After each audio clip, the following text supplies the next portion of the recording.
Hello friends, welcome to crack exam zone. स्वागत है आपका हमारे यूट्यूब चैनल पे। हमने शुरू की थी साइंस एनसीईआरटी बुक्स की सीरीज़, जिसमें हम कवर करने वाले हैं क्लास 6 से लेकर 10 तक की सभी एनसीईआरटी बुक्स प्रतियोगी परीक्षाओं की दृष्टि से। तो लास्ट वीडियो में हम कवर कर चुके हैं क्लास 6 का चैप्टर 1 और चैप्टर 2। तो इसमें हम देखने वाले हैं चैप्टर 3, तंतु से वस्त्र तक। तो देखते हैं इस अध्याय में कौन कौन से इंपॉर्टेंट फैक्ट्स हमारे प्रतियोगी परीक्षाओं के लिए बनते हैं। तो शुरू करते हैं। इससे पहले चैनल को सब्सक्राइब कर लें and press the bell icon.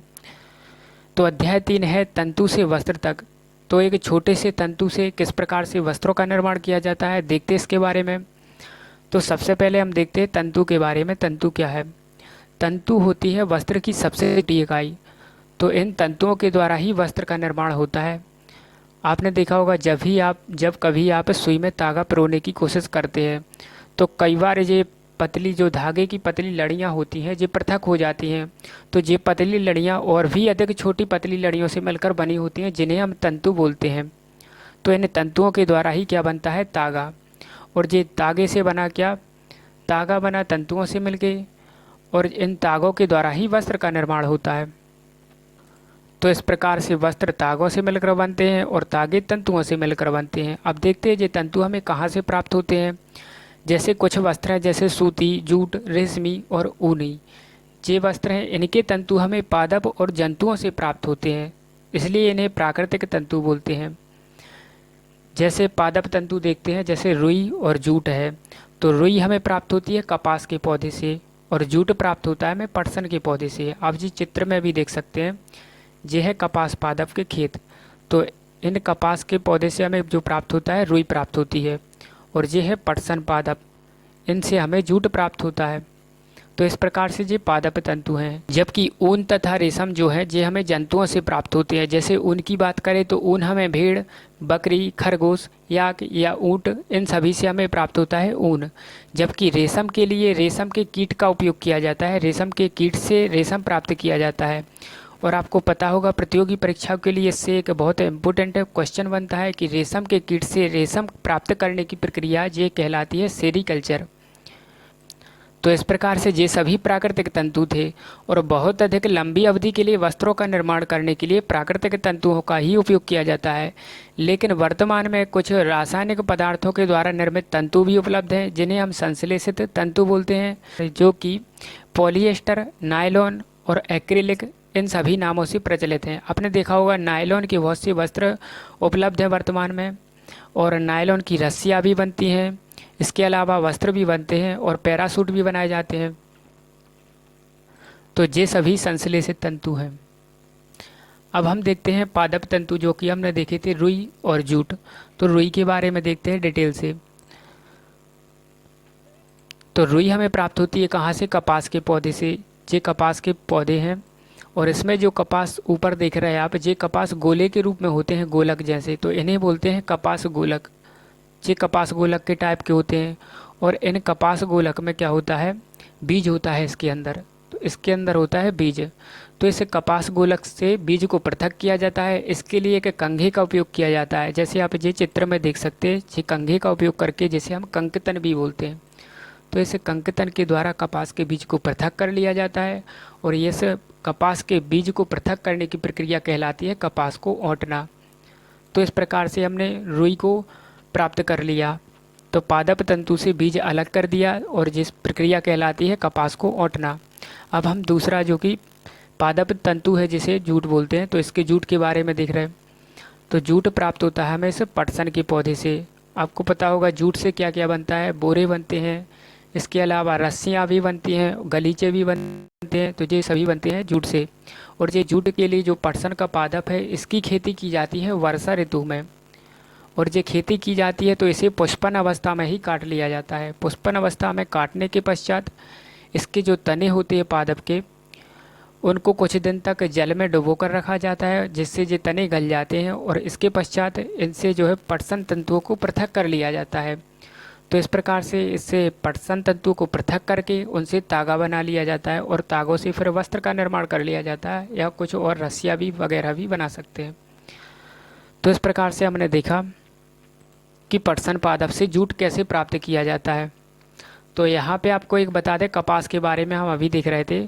तो कपास के लिए सबसे उपयुक्त मिट्टी होती है जो काली मिट्टी होती है। मूंगफली और कपास इन दोनों की फसल के लिए काली मिट्टी सबसे उपयुक्त है। इस प्रकार से रुई प्राप्त होती है हमें कपास के पौधे से, और जूट प्राप्त होता है पटसन के पौधे से। ये बहुत इम्पोर्टेंट क्वेश्चन है हमारे एग्ज़ाम की दृष्टि से। आगे देखते हैं। अब हमने क्या प्राप्त कर लिया, कपास का तंतु प्राप्त कर लिया पौधों से। अब हम इससे बनाते हैं तागा। तो देखो, रुई से तागा बनाने की, ये आप देख रहे हैं, तो रुई से तागा बनाने की प्रक्रिया कहलाती है कताई। अब हम देख रहे हैं सूती कपड़े के बारे में। तो सूती कपड़े के लिए हमने क्या किया, कपास के पौधे से रुई प्राप्त की। अब रुई से हम तागा बना रहे हैं, तो इस प्रक्रिया को बोलते हैं कताई। अब ये कताई दो प्रकार से होती है, एक तो चरखे का उपयोग करके भी की जाती है, और दूसरा होता है हस्त तकुआ का उपयोग करके, जिसे हम तकली बोलते हैं। तो ये चित्र में आप देख सकते हैं, ये है हस्त तकुआ, इससे हम तकली करते हैं। और दूसरा ये चरखा है, चरखे के द्वारा भी तंतु से, रेशे से तागा बनाया जाता है। आपने देखा होगा महात्मा गांधी जब खादी बनाते थे, खादी कपड़े या सूती कपड़े, तो उसके लिए ये चरखे का ही उपयोग करते थे। तो ये सूती कपड़े की कताई इस प्रकार से की जाती है। तो इस प्रकार से हमने तंतु से तागा बना लिया। अब तागे के द्वारा अब हम वस्त्र बनाने के लिए देखते हैं क्या करते हैं। तो तागे से वस्त्र बनाने के लिए सबसे पहले तो एक विधि है बुनाई। तो देख सकते हैं आप, ये चित्र में कागज़ में पट्टियों से बुनाई कर रहे हैं। तो इस प्रकार से ये बुनाई हो रही। और दूसरा आप देख सकते हैं, स्वेटर के लिए ये बुन रहे ऊनी वस्त्र, तो इस प्रकार से भी बुनाई होती है। और तीसरी विधि है हस्तकरघा, इसके द्वारा भी वस्त्र की बुनाई की जाती है। तो इस प्रकार से इन विधियों के द्वारा तागे से वस्त्र बनाया जाता है। अब हम देखते हैं वस्त्र सामग्री के इतिहास के बारे में। हमारे भारत में किस प्रकार से इतिहास रहा है। तो हमारे जो पूर्व भारतवासी थे वो भी रुई से बने वस्त्र पहनते थे, जिन्हें हम सूती वस्त्र बोलते हैं। तो इसके लिए जो रुई उगाई जाती थी वो गंगा नदी के किनारे वो उगाई जाती थी। तो आपने इतिहास में पढ़ा होगा कि सिंधु घाटी सभ्यता के जो लोग थे वो कपास की खेती किस नाम से करते थे। ये क्वेश्चन बहुत इंपॉर्टेंट बनता है, तो स्टेट पीसीएस वगैरह में इसके लिए पढ़ते हैं। तो सिंधु घाटी सभ्यता के लोग कपास की खेती सेंडेन के नाम से करते थे। तो इस प्रकार से हमने शुरू से देखा कि कपास गोलक कहाँ से प्राप्त होता है, कपास के पौधे से कपास गोलक प्राप्त हुआ। फिर उससे हम बीज को पृथक करते हैं कंघे की सहायता से, इस प्रक्रिया को बोलते हैं ओंटना। और इस प्रक्रिया के द्वारा हमने कपास का रेशा प्राप्त कर लिया। इसके बाद हम इसकी कताई करते हैं, वो भी दो प्रकार से, एक तो चरखे के द्वारा, दूसरा हस्त तकुआ होता है जिन्हें हम तकली बोलते हैं, उसके द्वारा भी। तो इससे हमें क्या प्राप्त हो जाता है, तागा। और तागे के द्वारा हम फिर बुनाई या बधाई के द्वारा वस्त्र प्राप्त कर लेते हैं। इस प्रकार से एक तंतु से वस्त्र प्राप्त कर लिया जाता है। अब हम देखते हैं हमारे प्रतियोगी परीक्षाओं की दृष्टि से कौन कौन से इम्पोर्टेंट फैक्ट्स हैं इसमें। तो सबसे पहले तो इम्पोर्टेंट है कि पादप तंतु कौन कौन से हैं। तो पादप तंतु हैं रुई और जूट। तो रुई हमें प्राप्त होती है कपास के पौधे से, और जूट प्राप्त होती है पटसन के पौधे से। जबकि जंतुओं से प्राप्त होने वाले तंतु कौन कौन से हैं, ऊन है और रेशम। तो ऊन हमें भेड़, बकरी, ऊँट इन सभी से प्राप्त हो जाते हैं। जबकि रेशम के लिए रेशम के कीट को पाला जाता है, और रेशम के कीट को पालने की प्रक्रिया को क्या कहा जाता है, सेरीकल्चर। आगे देखते हैं।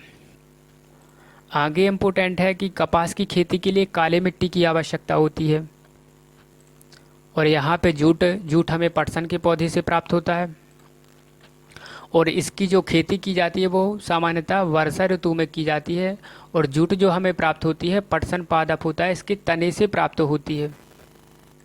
और इस प्रकार से कपास गोलक प्राप्त किया हमने पौधे से, और उसके बीज को पृथक किया तो ये ओंटना कहलाया। और उसके द्वारा हमने कपास के रेशे प्राप्त किए, और उसके बाद उसकी कताई करते हैं चरखे के द्वारा या तकली के द्वारा, और जिससे हमें तागा प्राप्त होता है। और तागे की बंधाई या बुनाई के द्वारा हम वस्त्र प्राप्त कर लेते हैं। इस प्रकार से हमें एक तंतु से वस्त्र प्राप्त हो जाता है।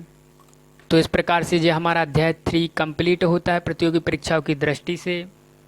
यदि वीडियो आपको अच्छी लगी हो तो चैनल को सब्सक्राइब कर लें and press the bell icon, ताकि आपको हमारे चैनल पर आने वाले वीडियो के अपडेट्स मिलते रहें। तो जुड़े रहिए हमारे चैनल के साथ प्रतियोगी परीक्षाओं की तैयारी के लिए। मिलते हैं अगली वीडियो में। धन्यवाद।